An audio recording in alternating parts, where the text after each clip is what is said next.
Hey everybody, Mr. Judson here.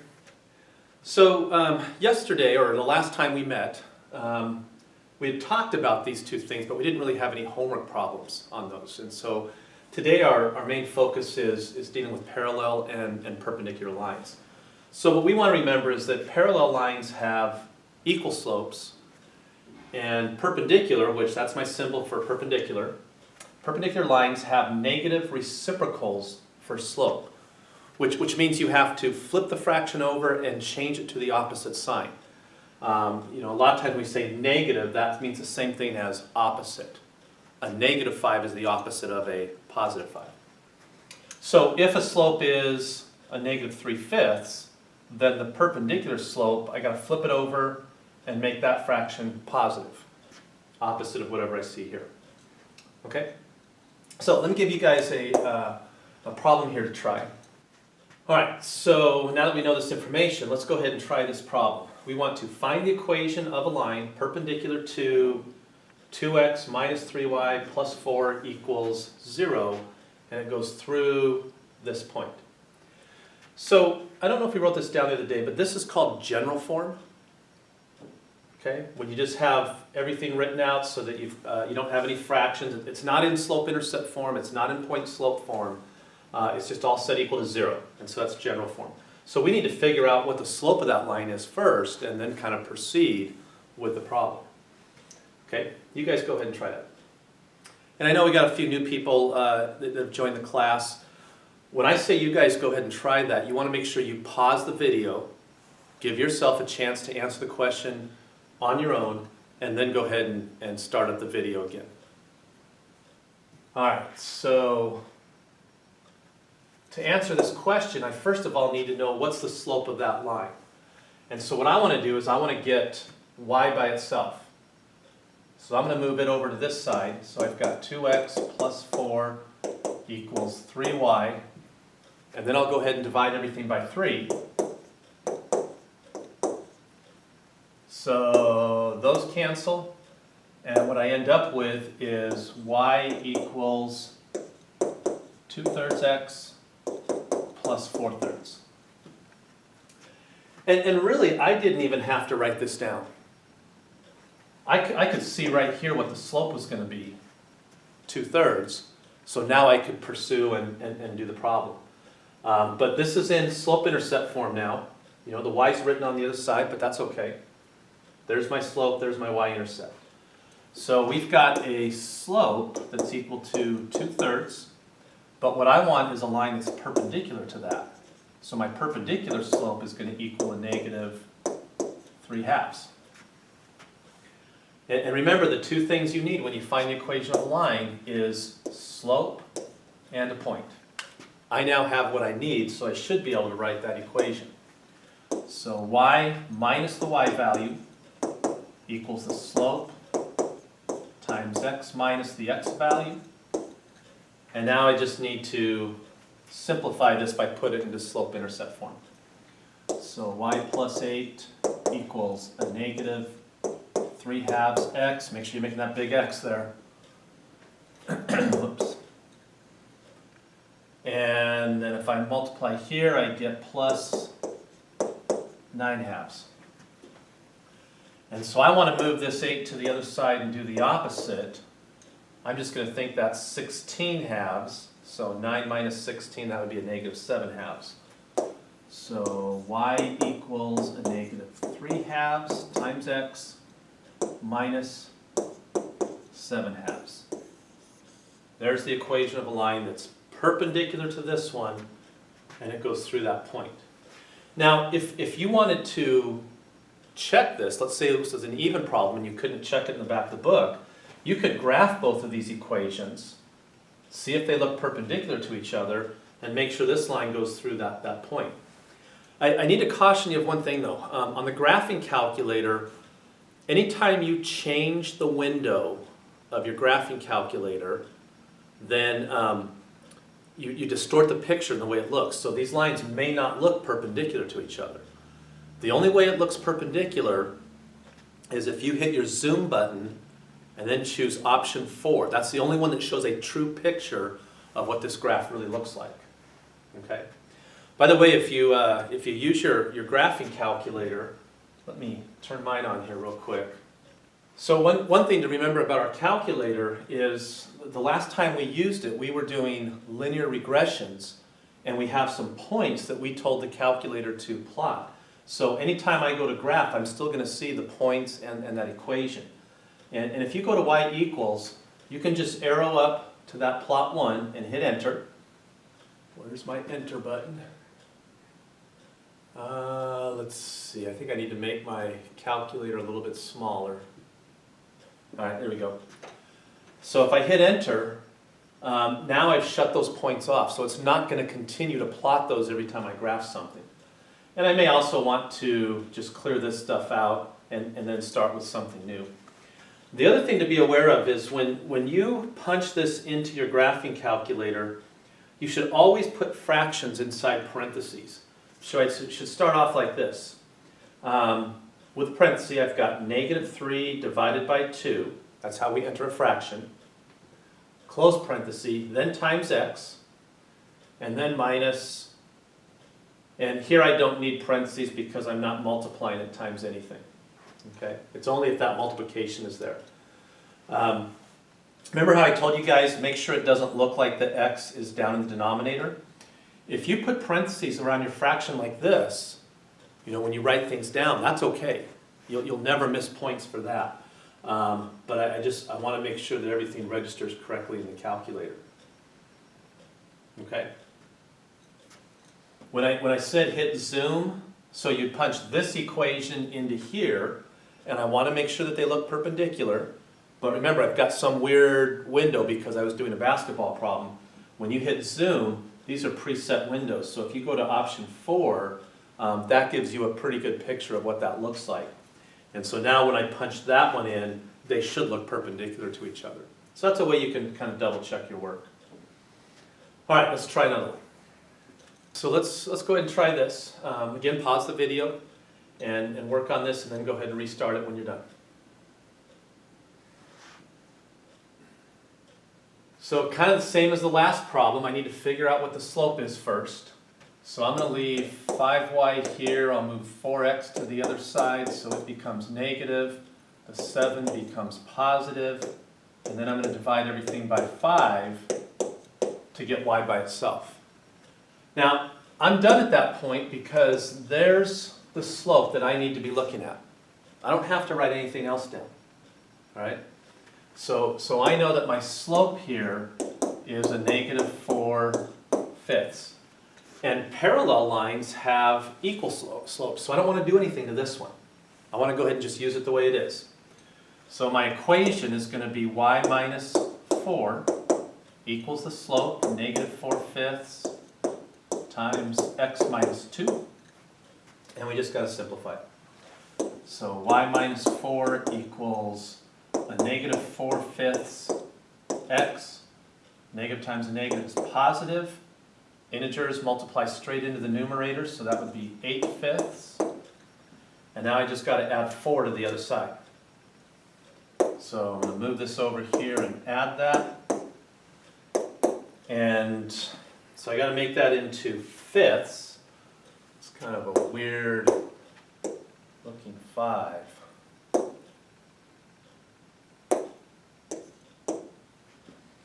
So this would be 20/5. So 8/5 plus 20/5, that would be 28/5. So y equals a -4/5 x plus 28/5. If somebody said, well, can we make this into decimal form? Can I call this a -0.8x plus 5.6?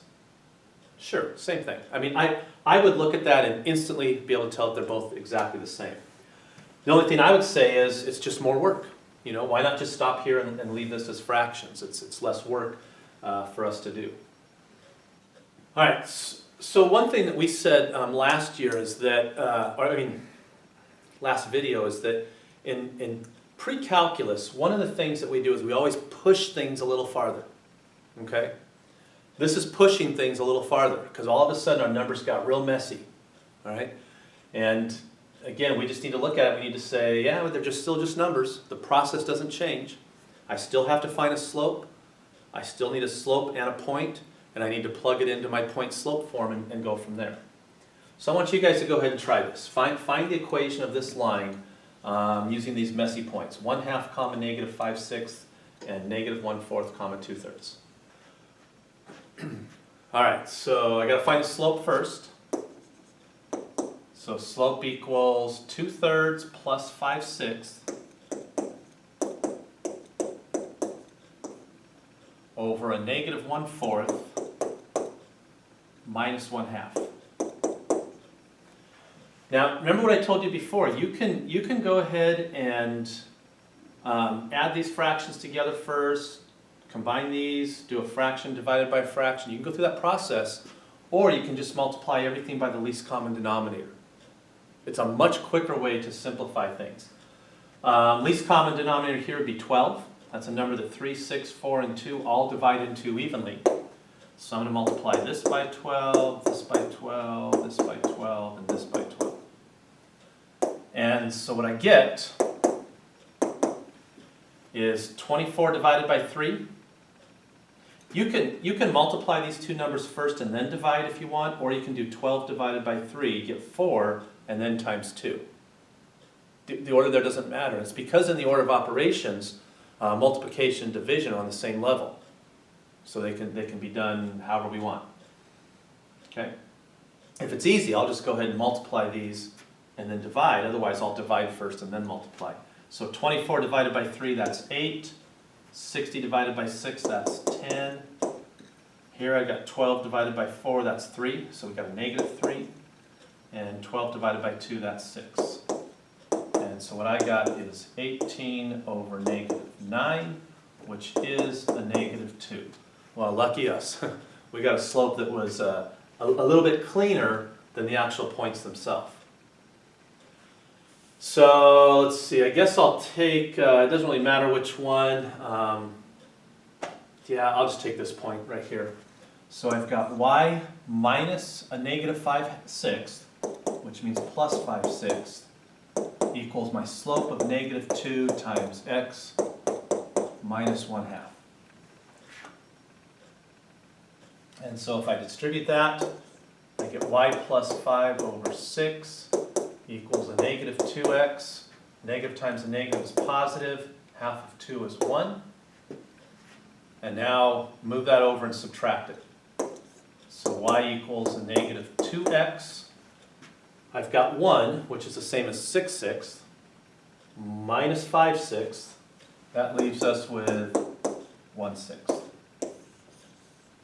And there's a line that goes through those 2 points. So if I wanted to check this, I could actually graph this line on the calculator, and then what I would do is I would trace it to these x values. Trace to 0.5, or you can do 1 divided by 2. That's fine. And we should see whatever this is equal to as a decimal. Trace this to a negative 0.25. I should see a y-coordinate of 0.666. All right, so geez, talk about pushing things a little bit farther. Find the equation of a line perpendicular to ax plus by plus c equals 0, and through the point x1 comma y1. And you guys probably look at that and go, you can't do that, there's no numbers. Well, you can. I mean, this is exactly what computer programmers do. They have to write their computer program using variables so that numbers could come in and make the whole thing work. So being able to solve, an equation when there's no numbers is a pretty important thing if you want to be a computer programmer someday. So I'm going to give you guys a second to try this, and then I'll go ahead and work through it.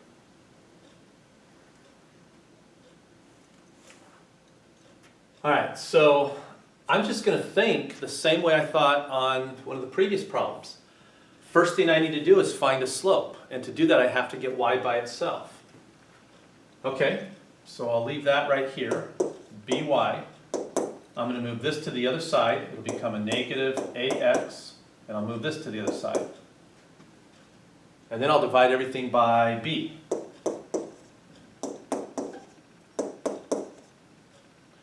And last time I said I don't have to go any farther because this cancels. I've got y by itself. There's my slope right there. So now when I write the equation of my line, I've got y minus the y value, I don't know what it is, equals, let's see, I want to be perpendicular, so I need to flip it over and change it to the opposite. So there's my slope, b over a times x minus the x value. And you know, if I was a computer programmer, I would probably stop right here. If I have a bunch of points that are coming into my procedure and I need to figure out what y is, well, I might go one step farther. Y equals b over a times x minus x sub 1 plus y sub 1. And if there's a bunch of numbers that are coming into this, it's going to work it out and see what the answer is. I really don't have to go any farther. You know, computer programmers would tell you the fewer number of steps that you can do in a program, the better. So just to add an extra step, just to say we simplified that, that takes up more memory in the program. And you know, if you're doing that all over the place, it ends up adding up to quite a bit. So you know, we would just stop right here and call it good. So there it is. There's the equation of a line that's perpendicular to this, whatever a, b, and c are, and it goes through this point, whatever x1, comma y1 is. Once we know all that stuff, we'll plug it in here, and we'll have the line that we're looking for. All right, one last problem. All right, so this problem says to find a relationship of the points x and y such that all are equidistant from 2, 5 and 8, negative 3.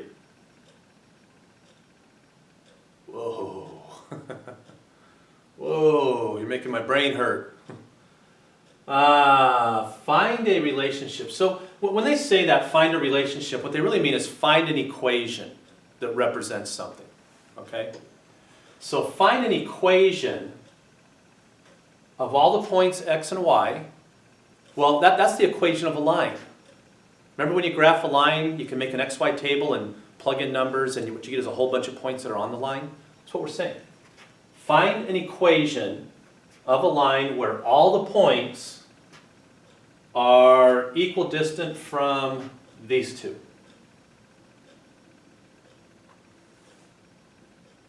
So we'll go ahead and work on this one together. I feel like I need a picture to kind of help me out a little bit. So I'm going to pull a graph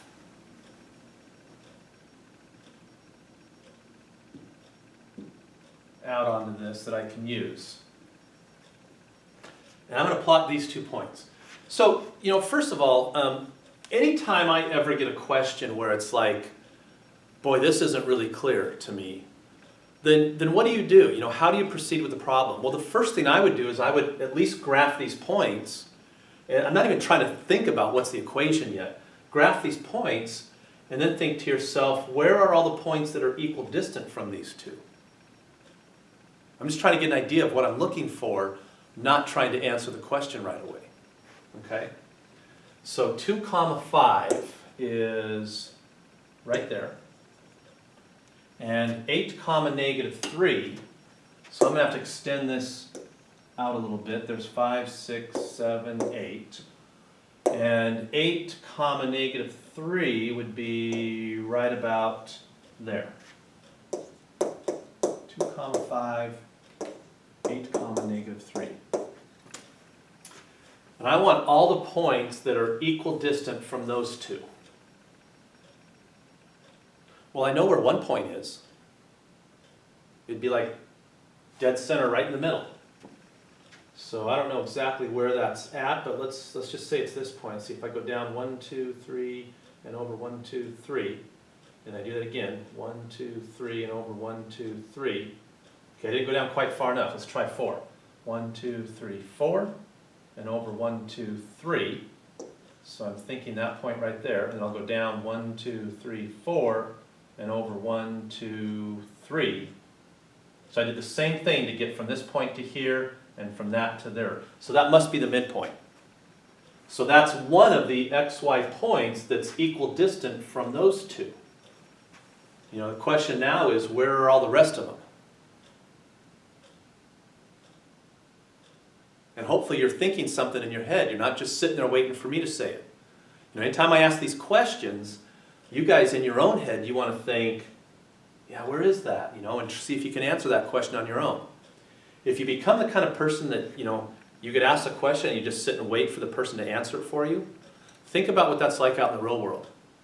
If you have a job and somebody asks you a question and you just sit there and wait for them to answer it, you're kind of useless to them as an employee, right? So we want to force ourselves to think that way. Well, here's what I'm thinking. I'm thinking that, you know, other points that would be equidistant from here and here would be like a point right here. Like if I had an isosceles triangle so that these two sides were equal to each other. And if I had another isosceles triangle with a point out here so that these two sides are equal to each other. So really the line that we're talking about is a line that is perpendicular to the line that goes through here. It's got to be the perpendicular bisector. You guys see that? So let me take all this green stuff back off the picture here. So if I had a line segment that went, or just a line that went like this, sorry, it bends a little bit, and I drew a perpendicular line to that, that's what I'm looking for, is the equation of that green line. Because any point on this line is going to be equidistant from these two endpoints. I think there was a theorem like that in geometry, that any point on a perpendicular bisector is equidistant from the endpoints of a line segment that it bisects. Yeah, now we just have to find the equation of that green line. So I need the perpendicular slope. So my slope here is going to be a -3 minus 5. That'd be a -8. 8 minus 2, that would be 6. So I get a -4/3. So my perpendicular slope is going to be a positive 3/4. And I know what that point is. I went down 4 and over 3. So it looks like we're right at 5, 1. Now, if these points got a little bit messier and it wasn't real clear that that was the midpoint, well then I'd have to use the midpoint formula and figure it out that way. All right, so I've got a point and I've got a slope. Now I can write the equation of my line. Y minus 1 equals 3/4 times x minus 5. And I'll go ahead and simplify this. Y minus 1 equals 3/4 x minus 15/4. I'm going to move this 1 to the other side and add that. And so when I do that, I'll write plus 4/4. Right, still adding 1. And so that means I've got y equals 3/4 x, -15 plus 4, that's a -11. So a -11/4. All right, there it is. We pushed things a little bit farther in PreCalc, and I think we did that on this one. I think we did that on the previous one as well. All right, let me get you guys an assignment. All right, so I'm writing down assignment number 2, continued. And that just means we're adding it to the work that we did the previous time. Okay? And I still got to work on figuring out a schedule as far as turning things in. I might just make Wednesdays the day that we turn things in. That might make it easy. Wednesdays before midnight. And so this is, oh gosh, keeping track of the days. So this assignment is for Thursday if you're third period, Friday if you're fourth and sixth. We want to make sure we have a chance to ask questions, so I don't want to make it due the next time we meet, which will be Monday or Tuesday. I want to give you a little bit extra time if you've got to go through and make some corrections or something like that. So maybe we'll just say that we're going to use Wednesdays as our turn-in dates. And I'll just, every time I post something on Teams, I'll just make sure I do midnight on Wednesday as the day we have to turn this in by. I hope when I say that people aren't sitting there going, oh sweet, that means I don't have to start my homework until 11 o'clock on Wednesday night. I can get it done in an hour, no problem. That's not the idea here. You want to stay on top of things, get things done, make sure you're ready to go for the next time we meet, so that whatever we talked about, it all makes sense to us. You know, if we're just trying to put everything together at the last second, remember what I told you? We become really good at whatever we practice. If we practice being procrastinators, we become a really good procrastinator. I'm not sure if that looks good on your resume. All right, so make sure we stay on top of things. We should always do these assignments the day they're assigned, have it all done, ready to go, so that when we do meet again, if we have questions, we can ask those. All right? So number 2 continued. It's on page 35. We're going to do 65 to 73, just the odds, and then 89, 91, and 93. All right, there it is. You guys have a good weekend. I will see you on Monday or Tuesday. All right, take care.